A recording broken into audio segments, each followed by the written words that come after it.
Something else we looked at from the emitter-follower circuit was the input impedance and the output impedance of the circuit.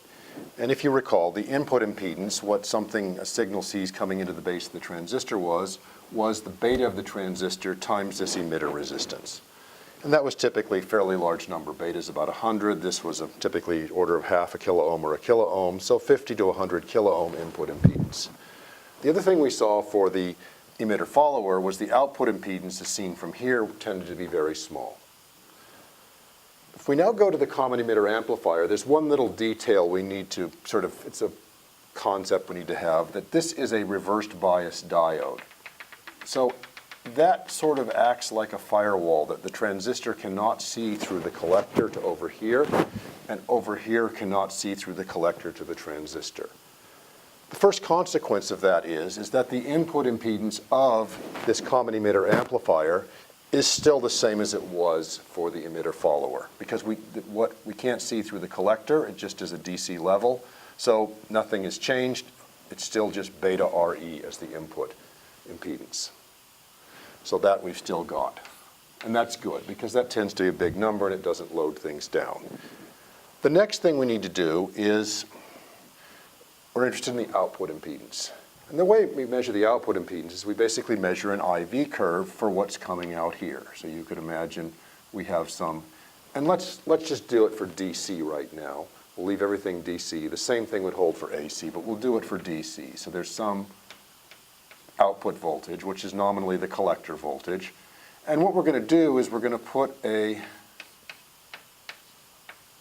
series of load resistors here, different load resistors, and measure the voltage, and then we can calculate if you will, an I out, which is just V out over R load.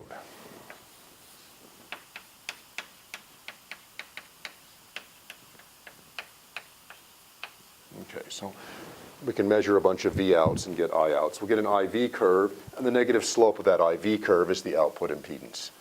The other thing we have is we have a current IC flowing into the collector, and IC is essentially the emitter current, and that's completely controlled by this down here. That current doesn't change. We have IC flowing in here no matter how much current we're taking out of this. What that means is that the current flowing through the collector resistor is IC plus I out. So if you will,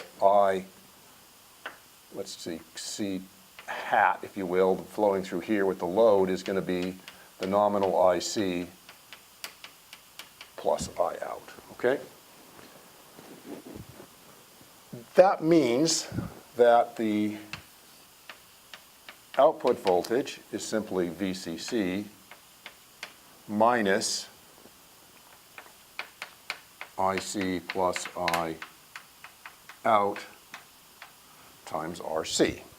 That's all it is. This output voltage is just whatever this current plus that current flowing through this resistor, that voltage drop, subtracted from the voltage up there. And I can write that a little differently. V out equals VCC minus IC RC. And that's just a constant. Minus I out RC.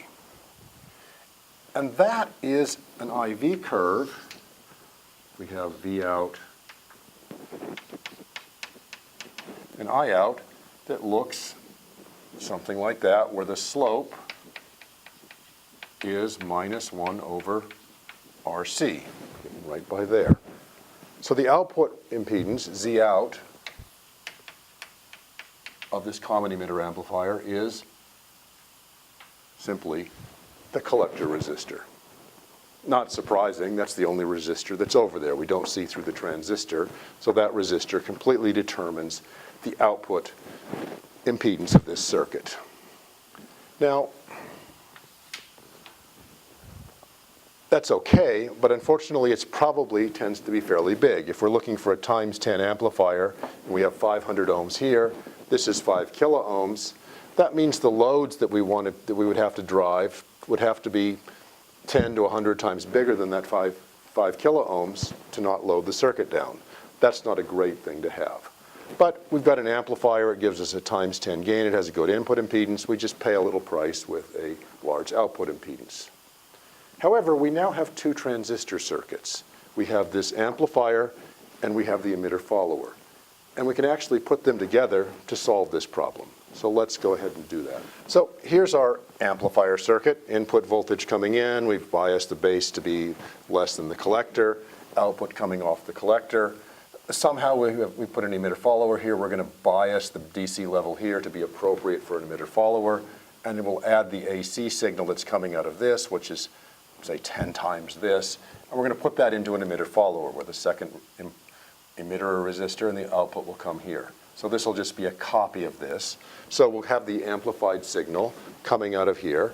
But now the nice thing is that the Z out is just the,